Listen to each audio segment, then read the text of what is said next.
అన్న ఇటు పోతే తొందరగా నీకోసం వెయిట్ చేస్తాం సార్. ఓకే సౌకర్యం మంచిది.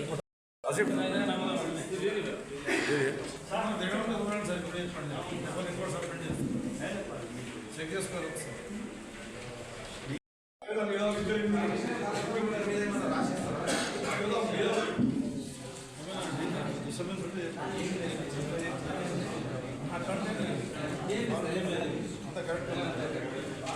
నేను ఇచ్చినా అభిషేక్ భాయ్ అది ఇచ్చేసి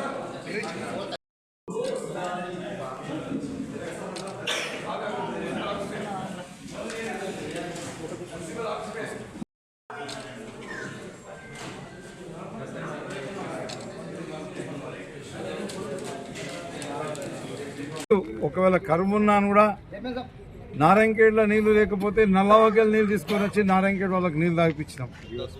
రివర్స్ పంపింగ్ చేసి ట్యాంకర్ల ద్వారా నీళ్ళు సప్లై చేసినాం. నారాయణఖేడ్లో పవర్ ప్రాబ్లం ఉంటే కరెంటు టోటల్గా లో వోల్టేజ్ ప్రాబ్లం ఉంటే నారాయణఖేడ్లో అడిషనల్గా ట్రాన్స్ఫార్మర్లు పెట్టించినాం, పోల్స్ వేయించినాం. ఒక్కో పోల్కి 100-200 కనెక్షన్లు తీసుకుంటుంది. కొత్తగా 4-5 పోల్స్ వేయించినాం. మరి సీసీ రోడ్లు వేసినాం. మొత్తం నారాయణఖేడ్ పట్టణం నిండా సీసీ రోడ్లు, డ్రైన్స్ అన్నీ కట్టించినాం. డంప్ యార్డ్ ఏర్పాటు చేసి చెత్త నారాయణఖేడ్లో చెత్త పడకుండా తీసుకుపోయి బయట వేసినాము. అదే మాదిరిగా ఈ గుడుల భూములు ఏవైతే కబ్జా చేసారో కాంగ్రెస్ నాయకులు గతంలో అవన్నీ కూడా తీపిచ్చి నారాయణఖేడ్ దేవాలయాలకు అప్పచెప్పినాం. మరి వక్ఫ్ బోర్డు భూములు కూడా కబ్జాలకు గురి కాకుండా చూసినాం. అదే మాదిరిగా నారాయణఖేడ్కు ఆక్సిజన్ పార్క్ పక్కనే ఆక్సిజన్ పార్క్ ఏర్పాటు చేసినాం. నారాయణఖేడ్లో నీళ్ళ ట్యాంకులు కట్టించి ఇంటింటికి నల్లా ఇచ్చి ఏర్పాటు చేసినాం. వచ్చే నీళ్ళను కూడా అంటే ఇప్పుడు 2 వైపుల నుంచి నీళ్ళు వస్తాయి నారాయణఖేడ్కు. ఒకటేమో బోరంచాల నుంచి వస్తాయి, ఇంకోటేమో పెద్దారెడ్డిపేట నుంచి వస్తాయి. ఆ నారాయణఖేడ్కు మ్యాక్సిమం నీళ్ళు ప్రతి ఇంటికి రోజు అందించే కొరకని 2 దిక్కులకి నీళ్ళు ఇచ్చినాం. ఇప్పుడు కూడా అదే మాదిరిగా నారాయణఖేడ్కు ఏ రకమైన పరిపాలన అందించామో అంతకంటే ఇంకా మెరుగైన పరిపాలన అందిస్తామని చెప్పేసి మరి నారాయణఖేడ్ని అన్ని రంగాల్లో కూడా అభివృద్ధి చేస్తాం. ఆర్డీఓ ఆఫీస్ తెచ్చినాం, 50 పడకల దవాఖానా తీసుకొచ్చినాం. నారాయణఖేడ్కు 3 కొత్తగా గురుకుల పాఠశాల, ఎస్టీ గురుకుల పాఠశాల తీసుకొచ్చి వార్డులో మేము 10 నుంచి 12 వార్డులో గెలుస్తామనే నమ్మకం, విశ్వాసం అయితే మాకుంది. తప్పకుండా 10-12 వార్డులలో గెలుస్తాం. మరి పెద్ద పెద్ద తలకాయలే నిలబడ్డాయి. ఆ పెద్ద తలకాయలు ఎగిరిపోతాయని పరిస్థితి చూస్తే అట్లా అర్థమవుతుంది. వాళ్ళు గెలవమనే భయంతో ఏం చేసేదంటే, ఉదాహరణకి 8వ వార్డులో మా క్యాండిడేట్ని కిడ్నాప్ చేద్దామని ప్రయత్నం చేశారు. నిన్న 24 గంటలు వెంబడించారు. ఈరోజు క్యాండిడేట్గా ఇలా వాళ్ళ బాధ తట్టుకోలేక ఎక్కడ బయటకు వెళ్ళిపోయాడు. ఈరోజు మళ్ళీ తిరిగి వస్తాడు. ఆ రకంగా ప్రతి ఒక్కరికి బెదిరించడము ఈ రకమైన దౌర్జన్యాలు చేయడం తప్పించి వాళ్ళు నారాయణఖేడ్ పట్టణ ప్రజలకు మేలు చేసింది ఏం లేదు. కాబట్టి అట్లాంటి తలకాలం కూడా తప్పకుండా ప్రజలు బుద్ధి చెప్తారు. వీళ్ళు ఎట్లుంటారంటే నాయకులు కూడా వాళ్ళ స్వార్థం కొరకని, కాంగ్రెస్ కార్యకర్తలు కూడా నేను విజ్ఞప్తి చేస్తున్నా, వాళ్ళ స్వార్థం కొరకని మిమ్మల్ని వాడుకొని మీ మధ్యన చిచ్చు పెడుతుండ్రు.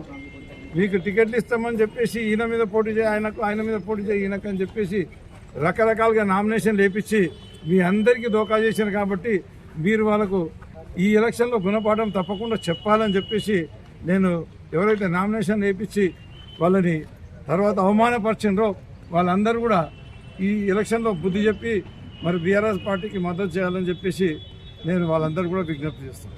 Thank you sir. Please. Okay sir. Narayankhed మున్సిపాలిటీకి సంబంధించిన 15 వార్డులకు సంబంధించి క్యాండిడేట్ని సెలెక్ట్ చేసి వాళ్ళకు బీ ఫారాలు కూడా ఈరోజు సబ్మిట్ చేయడం జరిగింది. నారాయణఖేడ్ పట్టణంలో ప్రజలందరూ కూడా గత 50 ఏళ్ళు కాంగ్రెస్తో ఎలా సఫర్ అయినాము, తర్వాత మధ్యన బీఆర్ఎస్ పాలించినప్పుడు ఏ రకంగా సుఖంగా ఉంటుంది, ఈ 2 సంవత్సరాల్లో వాళ్ళకు అన్ని రకాలైన కష్టాలు మళ్ళీ ఎదుర్కోవాల్సి వచ్చిందని చెప్పేసి కరెంటు సరిగ్గా ఇస్తలేరు, తాగడానికి నీరు సరిగ్గా ఇస్తలేరు, డాంబర్ రోడ్ల మీద మట్టి పోస్తుంటారు, ఎందుకంటే దాని పొక్కలు పూడ్చే కొరకని కూడా వాళ్ళు ప్రయత్నం చేస్తలేరు, మట్టి పోసి పైసలు లేపుకొని తినిపోతుండ్రు. అదే మాదిరిగా సీసీ రోడ్ల మీద కూడా మట్టి పోసి పైసలు లేపుకొని తినిపోతుండ్రు. కళ్ళల్లో దుమ్ముపడి ప్రజలందరూ కూడా ఇబ్బందులు పాలవుతున్నారు. అన్ని రకాలుగా ఇబ్బందులు ఇక్కడ నారాయణఖేడ్లో ఏర్పడ్డాయి కాబట్టి మళ్ళీ బీఆర్ఎస్ పార్టీ అందరికీ గుర్తుకొచ్చింది.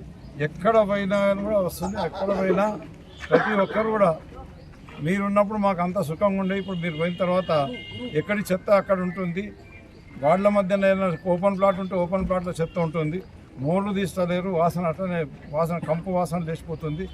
మరి సీసీ రోడ్ల మీద మట్టి పోస్తుండ్రు, దాంతో దుమ్ములేసి మా కళ్ళన్నీ పాడైపోతున్నాయి, మా ఇంట్లో నిండి దుమ్ములు అయిపోతున్నాయి, తాగడానికి నీళ్ళు వస్తలేవు, మరి రకరకాల ఇబ్బందులు అవుతున్నాయి. కాబట్టి తప్పకుండా ఈసారి మేము బీఆర్ఎస్ పార్టీకే పట్టం కడతామని చెప్పేసి నారాయణఖేడ్ ప్రజలు సిద్ధంగా ఉన్నారు. తప్పకుండా ఈసారి మరి పీఠం బీఆర్ఎస్ పార్టీకే రాబోతుంది. ఈ కాంగ్రెస్ పార్టీకి ప్రజలు ఇటు నారాయణఖేడ్ పట్టణ అభివృద్ధి విస్మరించినందుకు, మరి సంక్షేమ పథకాల విషయంలో వాళ్ళు ఇచ్చిన వాగ్దానాలన్నీ కూడా 6 గ్యారంటీలు తుంగలు దొక్కిండ్రు, 420 హామీలు తుంగలు దొక్కిండ్రు. కాబట్టి ప్రజలందరూ కూడా ఆగ్రహావేశాలతో ఉన్నారు.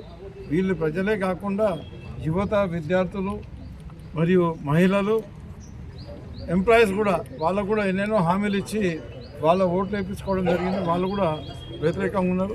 తప్పకుండా మరి ఈ కాంగ్రెస్ పార్టీ చేసిన దౌర్జన్యాలు, అక్రమాలు, ఈ మున్సిపల్ సొమ్మంతా దోపిడీ చేసినారు. గుడుల భూములకి కూడా వాళ్ళు రియల్ ఎస్టేట్ కొరకని రోడ్లు వేసుకున్నారు. వక్ఫ్ బోర్డు భూములలో కూడా నాటకాలు ఆడి ఏ ఆర్డర్ లేకుండా కూడా మేము వక్ఫ్ బోర్డు భూమి ముస్లింలకు హ్యాండ్ ఓవర్ చేస్తున్నామని చెప్పేసి అబద్ధాలు చెప్పిండ్రు. మరి వాళ్ళు అడిగితే ఆర్డర్ కాపీ ఇప్పటివరకు కూడా చూపెట్టలేక వాళ్ళు అనవసరంగా మా మీద ఏదో లేనిపోని తప్పుడు మాటలు మాట్లాడుకుంటా ప్రజలను మభ్యపెట్టే ప్రయత్నం చేస్తున్నారు. నారాయణఖేడ్ ప్రజలు అప్పట్లాగా లేరు, ఇప్పుడు తెలివివంతులు అయిపోయారు. తప్పకుండా నారాయణఖేడ్ ప్రజలు ఈ కాంగ్రెస్ వాళ్ళు చేస్తున్న దుశ్చర్యలను గమనిస్తుండ్రు, వాళ్ళు చేసే అరాచకాలను కూడా గమనిస్తుండ్రు, వాళ్ళు చేసే అక్రమ కబ్జాలను కూడా గమనిస్తుండ్రు. వాళ్ళు ఏ రకంగా ప్రజలను ఇబ్బంది పెట్టి లూట్ చేసుకుంటారు అనేది వాళ్ళ దృష్టికి వచ్చింది, ప్రజల దృష్టిలో ఉంది. కాబట్టి ఈ ఎలక్షన్లో తప్పకుండా బీఆర్ఎస్ పార్టీ కైవసం చేసుకోబోతుంది మున్సిపాలిటీ అని చెప్పేసి తెలియజేస్తుంది. Hi, this is Swati Dikshit. Please subscribe to SKS Fly TV.